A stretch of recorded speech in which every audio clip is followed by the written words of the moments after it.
안녕하세요, 코인크래프트입니다. 오늘은 파일코인이라는 암호화폐에 대한 이야기를 해보려고 합니다. 이 파일코인은 DePIN, Decentralized Infrastructure 섹터의 대표주자로 알려져 있는 그런 알트코인인데요. 이 DePIN 분야는 앞서서 제가 설명드린 것처럼 향후 AI 섹터와 함께 4차 산업 시대를 이끌어갈 수 있는 분야라고 알려져 있습니다. 그리고 앞으로 파일코인의 시세가 어떻게 흘러갈지는 장담할 수는 없어요. 하지만 블록체인의 미래를 잘 그려주고 있는 그런 기술력을 갖고 있는 코인이라 한번 소개를 드리는 것도 괜찮을 것 같아서 저도 깊이 있는 공부를 해봤고요. 그래서 공부를 하게 된 내용을 중심으로 소개를 드려보려고 합니다. 그래서 오늘 영상에서는 이 파일코인을 최대한 쉽게 기술적인 내용 중심으로 설명을 해보도록 하겠습니다. 그럼 시작해 보겠습니다. 파일코인은 분산형 스토리지 네트워크를 구축하기 위해 설계된 블록체인 기반의 프로토콜을 얘기하고요. 중앙화된 클라우드 스토리지 서비스, 예를 들어서 AWS나 구글 드라이브, 그리고 드롭박스 등과 같은 이런 중앙화된 클라우드 스토리지의 대안으로 사용자가 여분의 저장 공간을 제공하고 파일 토큰으로 보상을 받을 수 있도록 설계가 되었습니다. 이 출시 년도는 2020년 10월 15일 날 출시가 됐고요. 이 후안 베넷이라고 하는 이 스탠퍼드 컴퓨터공학과 박사 출신의 이 엘리트가 출시를 했습니다. 그래서 개발사는 프로토콜 랩스라고 하는 회사를 차려서 개발을 한 것 같고요. 이 기반 네트워크는 IPFS라고 하는 이 인터플래네터리 파일 시스템이라고 하는 프로토콜에서 개발을 했는데, 이 IPFS에 대한 소개를 간단하게 드리면은 우리가 알고 있는 HTTP에 대한 그 차세대 프로토콜 규격으로 알려져 있습니다. HTTP는 하이퍼텍스트 트랜스퍼 프로토콜이라고 해서 우리가 지금 사용하고 있는 인터넷, 이 중앙화된 인터넷에서 메시지를 교환하기 위한 프로토콜로 알려져 있습니다. 그래서 이 중앙에 서버가 있고 여기에 있는 이 우리가 사용하는 이 프로토콜 클라이언트가 데이터를 주고받죠. 이렇게 주고받는 때 사용하는 프로토콜을 HTTP라고 하고요. 이젠 그런 중앙화된 인터넷에서 이 탈중앙화 웹 3.0 시대로 갔을 때 사용하게 될 프로토콜이라고 할 수가 있습니다. 그러니까 우리가 이 IPFS에 대한 내용을 좀 관심 있게 살펴볼 필요가 있고요. 이 토큰의 심볼로는 FIL, 그냥 파일이라고 읽죠. 이 파일이라는 토큰을 사용하고 있고, 총 공급량은 20억 개의 파일 코인이 공급이 되도록 설계가 되었습니다. 상당히 많은 양이라고 할 수는 있지만 이 유통량은 채굴이나 이 락업 조건에 따라서 한 번에 풀리는 것은 아니고 점진적으로 증가하면서 풀린다고 하네요. 이 파일 코인의 주요 특징에 대해서 살펴보겠습니다. 앞서 설명드린 것처럼 IPFS 기반의 분산형 스토리지라고 하고요. 이 인터플래네터리 파일 시스템을 기반으로 해서 중앙 집중형 방식으로 데이터를 공유하는 게 아니라 이 분산화된 노드들이 서로 데이터를 교환하는 방식이 있죠. 어떤 것이 생각나나요? 여러분들도 많이 사용하고 있으실 텐데, 우리가 비트토렌트로 알려져 있는 알트코인이 있잖아요. 거기서 사용하는 시스템이 토렌트라고 하는 이 컨텐츠를 공유하는 시스템이 사용되는데, 이런 것처럼 중앙에서 데이터를 다운로드 받는 것이 아니라 분산화된 노드들이 서로 데이터를 저장하고 다운로드 받는 형식을 갖고 있죠. 이런 것처럼 이 파일 코인이 IPFS, 즉 분산화된 데이터 공유 시스템의 표준이라고 할 수가 있습니다. 이 후안 베넷이라는 아까 설명드렸던 이 파일코인의 창시자가 이 IPFS를 만든 창시자라고 할 수 있어요. 그렇기 때문에 이 파일코인을 더 집중적으로 살펴봐야 하는 이유가 되겠죠. 이 IPFS는 이 데이터 해시 값으로 데이터를 식별을 하고요. 이 데이터 해시는 앞서서 제가 설명드린 영상에 자세하게 설명되어 있기 때문에 해시 함수에 대한 더 궁금한 점이 있으신 분들은 해당 영상을 참고하시면 좋을 것 같습니다. 이 해시 값으로 데이터를 식별해서 특정 서버가 아닌 네트워크의 여러 노드에 분산해서 저장하는 방식이라고 할 수 있고요. 그래서 사용자가 데이터를 업로드를 하게 되면 네트워크의 여러 저장 공간을 제공한 노드들이 해당 데이터를 분할해서 암호화를 저장하게 됩니다. 예를 들어 A랑 B라는 노드가 있다고 해볼게요. A라는 노드에서 apple.exe라는 실행 파일을 B의 노드로 전송을 하게 될 때 이 apple.exe에 대한 해시 값을 생성을 합니다. 이 해시 값이 이렇게 형성이 되면은 해시 값을 생성을 한 다음에 B로 전송을 했을 때 이 B에서도 해시를 생성하겠죠. 이 A와 B가 갖고 있는 apple.exe 이 파일이 동일하다면 이 각각에서 생성된 해시 값도 동일할 수밖에 없습니다. 이후에 A가 다시 업로드됐던 파일을 다운로드를 받아야 되는 상황이 오게 되면은 기존의 HTTP 같은 경우는 우리가 파일을 다운로드 받을 때 예를 들어서 http naver.com 이런 식으로 해서 파일을 다운로드 받게 되거든요. 하지만 이 IPFS 파일 방식은 이렇게 위치 기반으로 파일을 다운로드를 받지 않습니다. 미리 생성해 두었던 이 해시 데이터를 중심으로 그 분산되어 있는 노드들에 대해서 해시 값으로 검색을 시도하게 됩니다. 그렇게 됐을 때 일치하는 해시 값을 가지고 있는 노드를 찾았을 때 그 노드로부터 데이터를 다운로드를 받게 되는 방식이라고 할 수 있습니다. 파일코인은 크게 두 개의 시장을 운영을 하게 되는데요. 첫 번째는 대표적으로 알고 있는 저장 시장을 운영하고 있어요. 저장 시장은 저장 공간 제공자가 사용자와 계약을 체결해서 데이터를 저장하고 파일코인을 보상으로 받습니다. 그리고 검색 시장은 대부분 우리가 파일코인을 저장 시장으로만 운영하는 것으로 알고 있는데 검색 시장에서도 운영이 돼요. 그래서 특정 데이터를 빠르게 검색하려고 하는 사용자가 있었을 때 그 사용자가 이 검색 마이너에게 이 파일 토큰을 지불하고 데이터를 검색을 하게 됩니다. 그렇게 해서 굉장히 빠른 파일을 검색해서 제공해주는 그런 서비스를 제공하고 있다고 할 수가 있습니다. 이 파일코인에는 특별한 합의 프로토콜 방식을 제공을 하고 있는데 잘 알려져 있는 작업 증명 방식을 사용하는 것이 아니라 이 스토리지 기반의 합의 알고리즘을 사용합니다. 첫 번째가 Proof of Replication이라고 하는 합의 알고리즘을 사용하고 있고요. 그 합의 알고리즘은 이 마이너, 채굴자라고 하는데 이 채굴자가 저장 장치를 제공을 하죠. 그리고 저장 장치를 제공했을 때 데이터를 중복 없이 독립적으로 저장했음을 증명하는 합의 알고리즘을 이야기하고요. 두 번째 합의 알고리즘은 Proof of Spacetime이라고 해서 이 채굴자가 데이터를 저장하고 있는 것뿐만 아니라 일정 기간 동안 계약되어 있는 그 기간이라고 할게요. 계약 기간 동안 데이터를 계속 유지하고 저장하고 있음을 증명을 해야 합니다. 그래서 이 두 가지 합의 프로토콜로 인해서 이 파일코인이 운영된다라고 할 수 있습니다. 파일코인은 사용자가 데이터를 저장하거나 검색했을 때 파일코인을 지불을 해야 하고요. 그러니까 이 시장에는 두 개의 주체가 존재하는데 이 파일을 저장하는 사용자, 그리고 저장 장치를 제공하는 사람, 이렇게 두 명이 있어요. 근데 이 파일을 저장하려고 하는 사용자는 파일 토큰을 지불하고요. 이 저장 장치 제공자는 파일 토큰을 지급받습니다. 이런 경제적 인센티브 모델을 사용한다고 할 수가 있습니다. 이 파일코인의 기술 구조를 설명을 드릴게요. 이 레이어 구조를 갖고 있어요. 그래서 사용자가 사용하는 이 응용 어플리케이션 레이어가 있습니다. 이 응용하는 레이어는 이 UI라든지 API, 어플리케이션 인터페이스라고 하는 API를 제공해줘서 개발자가 이 파일 토큰 프로토콜을 통해 특정 서비스를 만들 때 유용하게 사용이 되고 있고요. 그리고 NFT 마켓에서도 이 NFT를 저장하는 용도로 사용을 하고 있죠. 그리고 응용 레이어를 통해서 사용이 되게 되면은 바로 이 스마트 계약 레이어로 들어가게 되는데 이 스마트 계약 레이어에서는 스토리지를 제공해주고 계약하는 그런 파일 토큰 경제를 제공한다고 할 수 있습니다. 그리고 이 스토리지 합의 프로토콜 레이어는 이 블록체인의 가장 핵심이 되는 심장과 같은 레이어라고 할 수 있고요. 아까 설명드렸던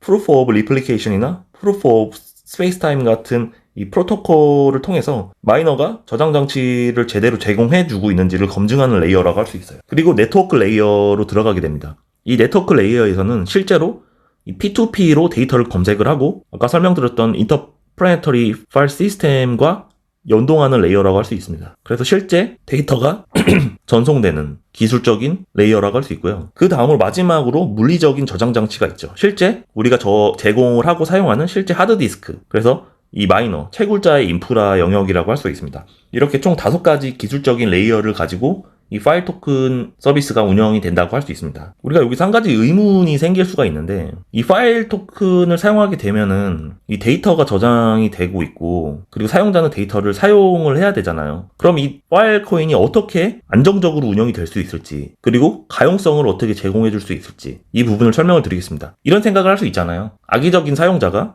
스토리지를 제공했다가 파일을 저장하고 있다가 얼마 뒤에 그냥 스토리지를 꺼버릴 수도 있잖아요. 이런 안정성 문제가 있을 수가 있고 얼마나 또 지속적으로 이 데이터를 길게 제공을 할 수 있을지 그리고 그 파일이 안전한 건지 예를 들어서 뭐 악성 코드가 심어져 있다든지 바이러스가 심어져 있을 수도 있잖아요. 그렇게 됐을 때 얼마나 이 데이터에 대한 가용성을 제공해 줄 수 있을지 하는 문제는 이 파일코인을 운영하는 데 가장 핵심적인 내용이라고 할 수 있기 때문에 이 부분을 좀 더 깊이 있게 설명을 드려보고자 합니다. 첫 번째로는 데이터 손실 방지 및 복제 메커니즘인데요. 아까 합의 프로토콜에서 설명드렸던 것처럼 Proof of Replication과 프루프 오브 스페이스 타임이라는 두 가지 합의 프로토콜을 통해서 데이터의 지속적인 보관과 강제성을 부여하게 됩니다. 첫 번째로 이 프루프 오브 리플리케이션은 이 스토리지 제공자가 데이터를 중복 없이 독립적으로 저장했음을 증명하는 과정이라고 할 수 있습니다. 동일한 데이터를 중복 저장하는 것이 아니라, 왜냐면 여러 가지 A라는 파일을 중복해서 저장을 하게 되면은 그냥 악의적으로 사용을 하는 것이라고 할 수 있잖아요. 그러니까 저장 장치만 제공하고 파일을 제공받았을 때 여러 개로 그냥 A를 복사해가지고 여러 개를 제공하게 되면은 그런 속임수를 쓸 수가 있잖아요. 그런 트릭을 막기 위해서 사용되는 합의 프로토콜이라고 할 수 있습니다. 그래서 중복 저장하는 것이 아니라 데이터를 제대로 보관하고 있는지를 검증하는 것이라고 할 수 있고요. 이래서 데이터가 여러 개 저장되는 것을 막고 데이터에 대한 신뢰도를 높인다고 할 수 있습니다. 그리고 두 번째 프루프 오브 스페이스 타임은 채굴자가 데이터를 지정된 기간 동안 유지했음을 지속적으로 증명을 해야 해요. 그러니까 한번 제공을 하고 그 뒤에 스토리지를 제외한다든지 제거하는 그런 속임수를 막기 위한 합의 방식이라고 할 수 있습니다. 이 프로토콜에서는 무작위 샘플링을 진행을 해서 마이너가 실제로 데이터를 보관하고 있는지를 지속적으로 검사를 하게 돼 있어요. 그래서 일정한 주기로 저장된 데이터에 대한 이 무작위 증명 요청이 발생을 하고 이에 대해서 응답을 하지 못하면 페널티가 부과되는 방식이라고 할 수 있습니다. 그래서 결론적으로 이 두 가지 프로토콜을 통해서 이 저장 공간 제공자, 즉 채굴자가 데이터를 안전하게 유지할 수 있도록 강제를 하고, 그렇지 않을 경우 보상을 박탈하는 시스템을 운영을 하고 있습니다. 두 번째는 이 슬래싱과 보증금 제도인데요. 이 채굴자가 데이터 저장을 장기간 안정적으로 유지하기 위해서 경제적 페널티를 부과하게 됩니다. 이 최초의 채굴자가 파일 저장 계약을 진행을 하는데요. 이 체결을 진행할 때 사용자가 아닌 채굴자가 직접 파일 토큰을 담보로 예치를 해야 합니다. 그래서 마이너가 만약 데이터를 잃어버리거나 계약된 기간 동안 데이터를 유지하지 못하게 되면은 이 담보로 맡긴 이 파일 코인이 슬래싱, 즉 벌금으로 부과가 되게 돼요. 그래서 이 시스템은 마이너가 데이터를 안정적으로 유지했을 때 유지할 경제적인 동기를 부여하고요. 그렇기 때문에 이 마이너는 데이터가 안정적으로 유지되지 않으면 자신의 이 스테이킹된 파일 토큰을 모두 잃게 되기 때문에 신뢰성 있는 스토리지를 제공하려고 노력을 할 수밖에 없는 거죠. 데이터를 안정적으로 저장을 하기 위해서 하나의 데이터를 여러 개의 채굴자에게 분산해서 저장을 하게 됩니다. 그래서 하나의 채굴자가 오프라인이 돼도 데이터가 유지될 수 있도록 하는 시스템이라고 할 수 있고요. 단일 마이너에게만 저장되는 것이 아니라 여러 마이너에게 중복해서 저장을 하게 됩니다. 그래서 특정 마이너가 사라지더라도 다른 마이너에게 데이터가 보관되어 있기 때문에 유실 위험이 크게 감소한다고 할 수 있고요. 결론적으로 이 중앙화된 클라우드, 물론 AWS나 구글 드라이브 같은 경우도 중복해서 데이터를 저장을 하긴 해요. 당연히 이런 메커니즘 당연히 있고, 하지만 그런 중앙화된 방식과는 다르게 이 단일 서버에 의존하지 않고 여러 개의 저장 노드가 협력해서 데이터를 저장한다는 점에서 좀 틀리다고 할 수가 있습니다. 그리고 하나의 마이너가 갑자기 사라지게 되면은 새로운 마이너가 데이터를 계속 또 복구하는 그런 시스템을 마련하고 있어요. 그래서 지속적으로 여러 마이너가 데이터를 공유하고 있을 수 있도록 데이터 신뢰를 보장을 하고 있다고 할 수 있습니다. 그리고 이 파일코인은 저장 계약을 하게 되는데 몇 주, 몇 개월 단위로 설정을 할 수 있고요. 그리고 몇 년 단위로 설정을 할 수가 있습니다. 장기 계약을 맺었을 때 더 많은 파일 토큰을 보상으로 제공해주고 하기 때문에 이 마이너가 장기간 안정적으로 데이터를 유지할 수 있는 동기를 가지게 되는 거죠. 그리고 계속적으로 안정적인 스토리지를 제공해준 마이너에게 그 더 많은 보상을 제공할 수 있도록 설계가 돼 있어요. 반대로 데이터를 유지했거나 이 오프라인 시간이 길어지게 되면은 계약 자체가 어렵고 파일 토큰의 보상 개수가 줄어들게 되겠죠. 그래서 이러한 시스템을 통해서 이 파일 토큰 메커니즘이 안정적으로 유지가 되고 가용성을 보장하게 돼 있다고 할 수가 있습니다. 이 파일코인의 생태계나 응용 분야를 말씀을 드리겠는데요. 일단 첫 번째로는 블록체인에 사용되고 있는 NFT를 저장하는 공간으로 사용이 돼요. 이 NFT의 메타데이터를 저장하는 데 사용이 되고, 이 메타데이터라고 하는 것은 데이터를 누가 설명하는 데이터라고 할 수 있습니다. 예를 들어 사진 파일에는 이 날짜나 카메라 모델, 해상도 이런 것들이 포함이 되어 있는데 이것을 메타데이터라고 하고요. 데이터가 어떻게 구성되어 있는지를 정의하는 것이라고 할 수 있습니다. 그래서 데이터베이스나 이런 검색 시스템에서 원하는 데이터를 빠르게 찾을 수 있도록 도와주는 데이터라고 할 수 있어요. 그래서 이런 NFT의 메타데이터를 저장하는데 파일코인을 사용하고 있다고 할 수 있고요. 그렇게 되면 NFT를 검색하는데 굉장히 속도가 빨라지겠죠. 그리고 디파이나 웹3 애플리케이션에 사용이 되고 있습니다. 이 파일코인도 분산화 시스템이기 때문에 이 웹3나 디앱 같은 데이터를 저장하는데 훨씬 더 중앙화된 스토리지보다 유리할 수가 있어요. 그래서 이 디앱이나 데이터 호스팅 서비스에 이용이 되고 있다고 할 수 있고, 앞으로 향후에는 기업의 데이터를 저장하는데도 이 중앙화 클라우드 스토리지 대신에 파일코인을 활용해서 데이터를 보호하고 비용을 절감할 수 있다고 할 수가 있습니다. 이 파일코인과 기존 클라우드 시스템을 비교를 해보겠는데, 일단 파일코인은 이 P2P로 분산형으로 운영이 될 수 있고, AWS나 구글 드라이브 같은 중앙화 클라우드는 중앙 집중형이라고 할 수 있습니다. 무엇보다도 이 비용 부분을 살펴봐야 하는데, 이 중앙화 클라우드는 여러분들이 사용하고 계시는 분들도 계시겠지만 저렴하다고 느끼시는 분들도 있을 거고 비싸다고 느끼시는 분들이 있어요. 하지만 이 파일코인에 비해서 상대적으로 비쌉니다. 예를 들어서 AWS에서 제공하는 S3라는 스토리지 서비스가 있는데, 이 S3가 1TB를 제공하는데 월 $20에서 $23를 제공을 하고 있어요. 상대적으로 파일코인은 1TB를 제공하는데 월 $1에서 $5밖에 안 되기 때문에 상당히 저렴하다고 할 수가 있죠. 1TB가 아니라 100TB를 사용하게 되면 차이가 어마어마하게 날 수가 있죠. 그리고 데이터 검열 부분에 있어서도 지금까지는 그런 일들이 없었지만 중앙화된 클라우드는 언제든지 기업의 정책에 따라서 데이터를 차단을 할 수가 있어요. 그냥 소유권이 기업에 있다라고 할 수 있는 거죠. 하지만 이 파일코인 같은 경우는 파일코인의 블록체인이 정지가 되지 않는 이상은 이 검열을 하는 것은 불가능하다고 할 수가 있어요. 그리고 데이터의 소유권을 자신이 갖고 있다고 할 수 있죠. 그리고 무엇보다 또 강조해야 될 부분이 이 보안성 부분인데, 이 중앙화된 클라우드는 해킹 공격에 매우 취약하다고 할 수 있습니다. 물론 많은 보안 서비스를 제공하고 있고 이중화하고 있지만 계속해서 해킹 공격을 받고 있어요. 그러니까 이런 공격이 상당히 취약하다고 할 수 있고, 이 블록체인의 가장 장점이 이 파일을 암호화하고 이 분산 저장을 하기 때문에 하나의 노드가 털려도 다른 노드가 이 데이터를 분산해서 저장하고 있기 때문에 이 모든 데이터를 무력화시키지 않는 이상은 해킹이 불가능하다고 할 수 있습니다. 이제 파일코인의 장점 및 한계를 말씀을 드릴게요. 투자자 관점에서 깊이 있게 살펴봐야 하겠죠. 일단 파일코인의 장점은 지금까지도 설명드렸던 것처럼 분산형으로 저장을 하고 있고요. 그리고 비용이 절감이 되고요. 그리고 이 토큰 경제를 활용한다는 장점이 있습니다. 이 파일 토큰을 지급해서 이 파일 토큰이 화폐로 사용되면서 지속 가능한 경제 모델을 제공한다고 할 수 있고요. 그리고 데이터 무결성을 보장을 합니다. Proof of Replication과 Proof of Spacetime을 통해서 이 무결성을 검증을 하고 있고요. 그리고 이 한계점을 또 살펴봐야겠죠. 모든 것에는 이 장점과 단점이 있듯이 이 한계점을 살펴봐야 하는데, 이 파일코인의 단점이 사용자 접근성이 부족해요. 아직까지는 이 UI, UX가 많이 개발이 덜 돼서 그런지 기존 클라우드 사용하는 것보다는 좀 어렵고 기술적인 진입장벽이 있습니다. 이것은 이제 사용자도 그렇고 채굴자, 마이너한테도 마찬가지죠. 이런 점이 단점이라고 할 수 있고, 하지만 이런 부분은 계속해서 이 파일코인 쪽에서 개발을 하고 있기 때문에 점차적으로 개선이 될 거라고 생각을 하고 있고요. 그리고 검색 속도는 이게 돈을 지불을 하게 되면 검색 속도를 빠르게 제공을 받을 수 있지만 일반 사용자는 아무래도 중앙화 클라우드보다는 상대적으로 좀 느릴 수도 있어요. 하지만 이런 부분도 IPFS 프로토콜이 개발이 되면서 개선이 될 여지가 있죠. 그리고 무엇보다도 이 파일코인의 가격 변동성이 있는데, 지금 현재 파일코인의 가치가 많이 낮아져 있기 때문에 채굴자 입장에서는 이 파일코인을 획득하기 위해서 계속